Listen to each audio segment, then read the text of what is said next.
today I'll be speaking about the Creative Europe program. It's not my presentation, it's a standard presentation that I'm using from the Commission.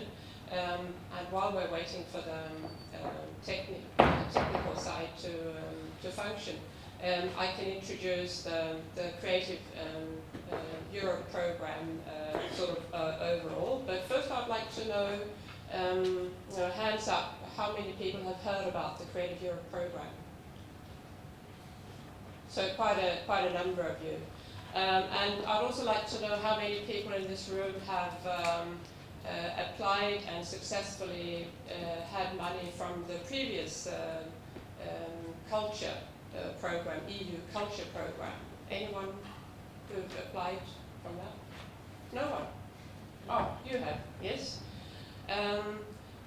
But I presume that being a border region, many of you would have experience with the Interreg program. Can I see hands on that? Yes. So that looks very similar to where I come from. I actually come from the Danish-German border region, the old Duchy of Schleswig. And we have a region very, very similar to yours, where we are used to predominantly the Interreg program, and with very, very little experience of this Creative Europe, or the old Europe culture program. So as we've heard from previous speakers, Europe has decided to launch a program worth 1.46 billion euros. When Europe does that, it's because it makes sense to do so. It's because it realizes and recognizes that the creative industry is the fastest growing sector in Europe. And with the challenges that Europe has in a global perspective, creativity is what's going to get us ahead.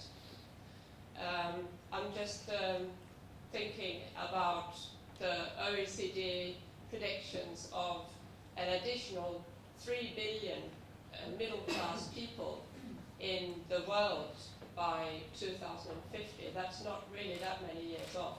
3 billion additional people. And we're not talking about Europeans. We're talking about young people emerging in countries like China, Brazil, Russia, India, and in Africa. People, young, strong, in countries with economies that are going fast forward, wanting to have the kind of living standard that we have. Well, it's not enough to just think, okay, we'll have to work a bit faster at producing a bit more food and a bit more, of all the things that we have and we take for granted in our everyday lives. We have to think about things that haven't been thought about before. We have to go out in the realm of collision, where we don't know what's out there. Because in order to be able to feed that many more people, that's just a fundamental challenge that we're all facing. But on a smaller scale, let's go back to the Creative Europe program. So the creative sector is very, very important for Europe and for each and every one of us in the European family. So before 2014, there were 3 programs in the EU supporting arts, culture and creativity. They were called the Culture Program, they're called Manders, and they were called Media Manders. So basically, there was one bag of money for arts and culture, sort of in a traditional sense, and another bag of money for the film industry. Europe has now decided to put the 3 programs together and calling it Creative Europe, because Europe wants that we start thinking across sectors, that we start combining our efforts. Europe also realizes that the area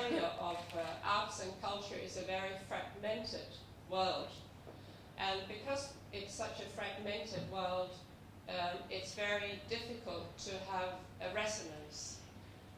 So therefore it makes it even more important to join forces and to learn from each other, to learn to work together. And that is the idea of combining the previous programs into one. Another encouraging thing for people working in the creative sector is that the program Creative Europe has been getting an increase, or the sector has been getting an increase of over 9% in the European budgets. So to my knowledge, it's the only program of all the many, many European programs that has been getting an increase. Every other program has suffered a reduction in the next funding period. And so the next funding period started in January of this year and ends in the year of 2020. There's already been the first call, it was in February and March, and there will be calls again later in the year. So as I told you, there were two strands before. There was media mundus, and then there was culture. Now there's a third strand, and the third strand is a cross-sector strand, and that is the part where Europe wants to see the sector experimenting across building bridges to other sectors. So as we also heard Stephen saying, working with health, with education, with tourism, going across sectors, thinking differently. In the cross-sectorial strand, there is also something totally new that we've never seen before, namely a guarantee fund to help small and medium-sized enterprises get loans for their creative ideas. Banks in Europe don't really trust artists, don't really trust the creative sector enough to give them loans. And so this European strand of the European Creative Programme is there to help train the banks, if you want, train banks to see that it's actually good business to be investing in the creative sector. So the culture sub-programme supports Europe's artists and cultural practitioners. This is a bit of EU advertising, but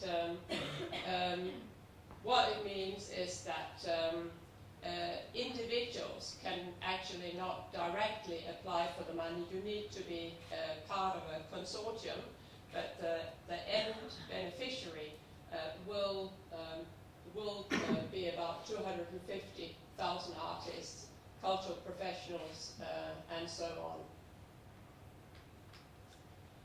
on.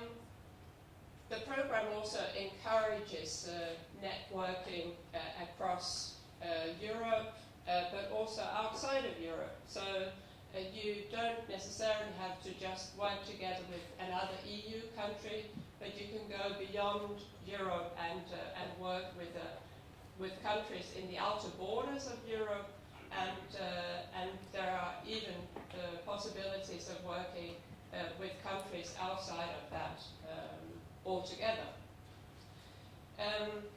Looking at the statistics, only about 30% of people in Europe have ever been to a concert outside of their own country, have ever heard another band, another orchestra from another country. I think only 4% of Europeans have ever seen a play other than from their own country. So the European Creative Europe Programme wants to encourage the mobility of artists, because every time you meet something other than yourself, you learn something. And this is the whole idea that we have also heard earlier today of always being open towards thinking differently.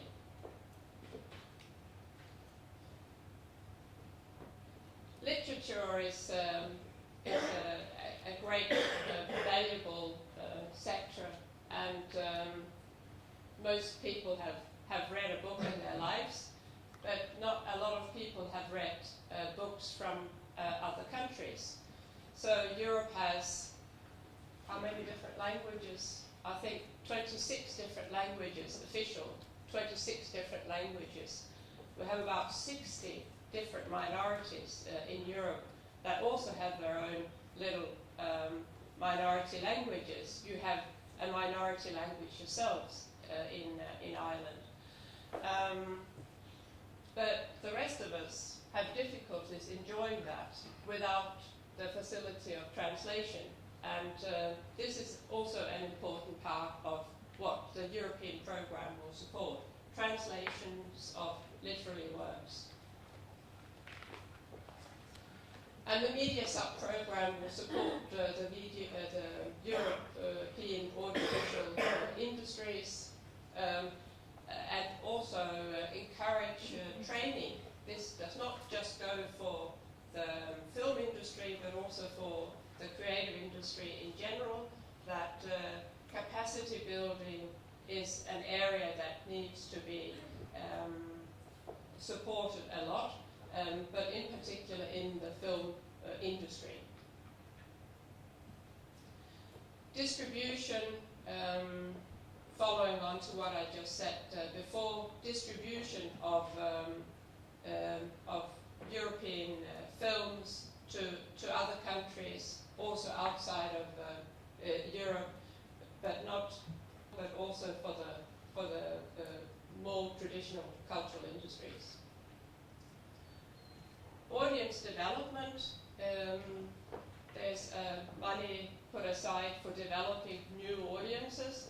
There are even some people saying that in the future we will have no normal traditional audiences anymore, because we will have a shift in paradigm where people want to be co-creating what's on the stage. So it's no more so that in the future you'll have a theatre company doing their thing, having a performance, and people just buy a ticket, but the audience will somehow have been involved in the production, and that's also a way of broadening your audience. We know it with the younger generation, their use of the social media, their need to be part of the celebrity industry, they want to be a part of creating the future.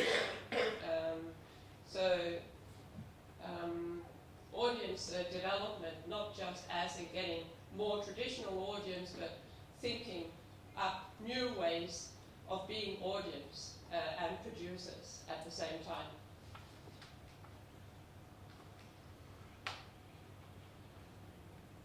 So 121 million euros in the guarantee fund to facilitate loans to the cultural and creative enterprises and organizations, and also support for doing cross-sector activities. There will be also money put aside for various prizes and awards. The Europe's Emerging Authors of Fiction, the Excellence of European Architecture, Outstanding Examples of Cultural Heritage Care, Emerging Talents in Pop, Rock and Dance Music, and the Best European Films. You may also know about the European Capital of Culture programme. Every year there are 2 to 3 cities in Europe that holds the title, and every year the European Culture Programme and now the European Creative Europe Programme will put aside money for those cities. And there's the European Heritage Label, and to find out more about the Creative Europe Programme, there's a website. And actually, I don't know if this applies for Northern Ireland and Ireland.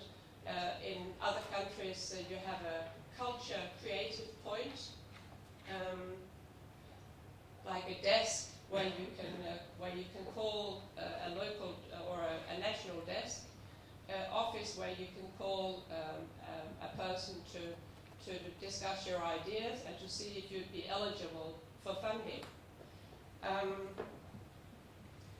In order to be eligible for funding, you need to be an organization, a company, like a solid platform. You need to have been existing for at least 2 years. You need to be able to show accounts of how your business has been running or your organization. And you then need to team up with 2 other countries. So in this border region, you'd already have the 2 countries, so you'd need to have a 3rd partner. And perhaps you would be interested in teaming up with another border region or whatever. But you must have minimum 3 different partners in Europe. And the actual funding varies depending on the size of your project. So they have different duration of projects, like small projects, 3-year projects, and 5-year projects. And the funding is around 50%, but I have to apologize that I'm not working with Creative Europe on an operational level, so I'm not so deep down in the nitty-gritties of all the rules and regulations. Creative Europe looks very, very seriously at governance, because in the past there's been bad experiences with people applying for European money that they just don't pull it off, that they don't have the capacities in the consortiums to actually deliver a good product. So the auditors look very strictly at the organization applying and to see if they feel confident about whether or not they can deliver the goods. I think that's about all that I can tell you at this moment. I would be happy to take questions from you if you have questions to my presentation, but I have to warn you that I may not be able to answer all your questions.